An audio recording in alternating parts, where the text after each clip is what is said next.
సింహరాశి 12 రాశులకి అధిపతి సింహరాశి.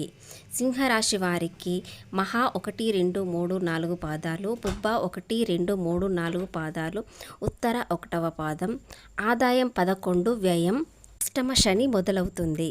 కొంతమేరకు స్థాన చలనాల జాగ్రత్త ఉండండి. ఏదైనా స్థలం మీరు అమ్మాలనుకుంటే ఈ సంవత్సరం రేటు చాలా బాగొస్తుంది. వీరికి గురుబలం మే 25 వరకు తక్కువ ఉంటుంది. కాబట్టి గురుబలం కోసం సాయిబాబా మందిరంలో శనిగల ప్రసాదం పంచండి. ఇంట్లో ఆరోగ్య సమస్యలు ఈ రాశి వారికి చాలా ఇబ్బందులు పెడతాయి.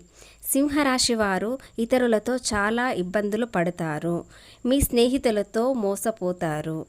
వీరికి ఈ సంవత్సరం కొంత బాగలేదు.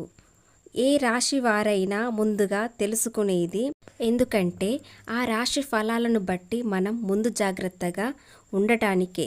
కావున మీరు రేపు చైత్ర పౌర్ణమి అంటే హనుమాన్ జయంతి కావున ఎవరికైనా ఏదైనా వస్తువులు దానం చేయండి. నవగ్రహ పూజ చేసుకోండి. ఎర్రని పూలతో పూజ చేయండి. హనుమాన్ జయంతి కావున వడలు నైవేద్యం పెట్టండి. ఈ రాశి వారికి సంవత్సరం మధ్యలో గురుబలం కాస్త పెరుగుతుంది. ఎందుకంటే శనిదేవుడు కాస్త ఈ రాశి నుండి కదులుతాడు. కావున ఏదైనా పెట్టుబడి పెట్టుకోవచ్చు. తొందరపాటు నిర్ణయాలు తీసుకోవద్దు. దీర్ఘకాలిక లక్ష్యాలను ఎక్కువ శ్రద్ధ వహించండి.